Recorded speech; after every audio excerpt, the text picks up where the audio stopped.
Well, we saw, didn't we, that Boris says he wants to raise the national insurance tax by 1.25%, converting it into a tax all of its very own from next year, I think. And I had to wonder at the time I read this, and I did a video along those lines, are we pouring good money after bad yet again, and chucking money at a thing that is never going to be any more than it is because people keep missing the point. And the other thing I have to wonder is, where is all this goddamn money going that we've been paying for over years and years and years and years for an apparent free NHS service and you know, social care provision, which so many people desperately need. Well, you won't believe what I've just seen today.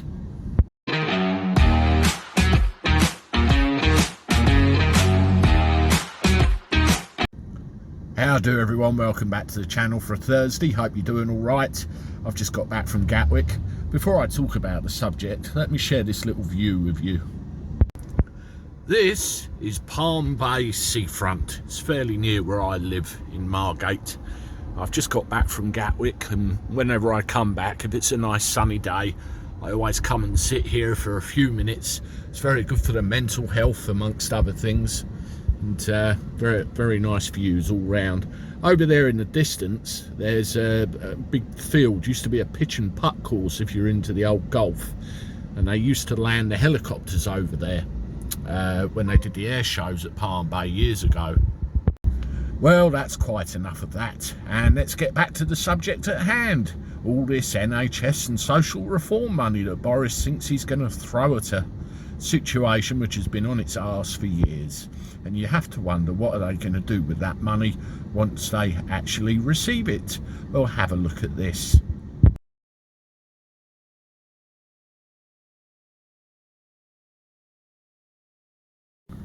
Yes, they've decided they wanted to hire new bosses and pay them £270,000 a year. And the idea of these new bosses is to make sure that the extra cash injection from Boris is spent wisely. But what we don't realise is quite a large portion of that money that Boris claims to be able to send their way will be spent on the salaries of these new arseholes. What the hell is going on? The NHS has a very big problem, and it has had for years. It's been top heavy with senior management, half of which haven't got a goddamn clue what works on the floor. They are paid more money than sense, and there are lots of them.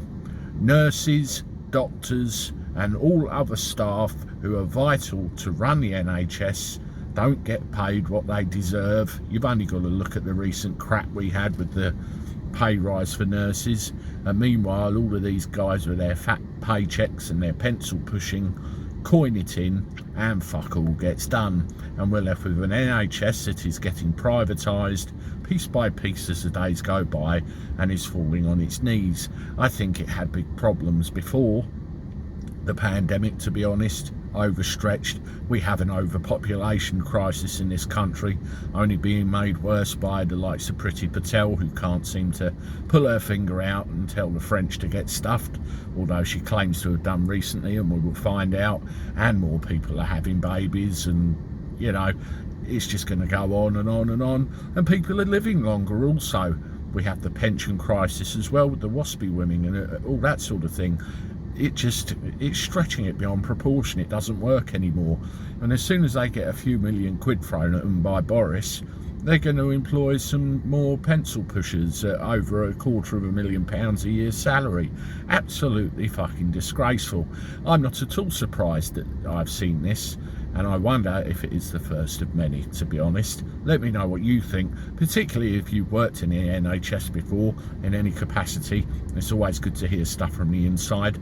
And also like the video if you haven't, please, because it helps the algorithm, and subscribe to the channel, because there's lots and lots and lots of other stories that we bring you as often as we can on a daily basis.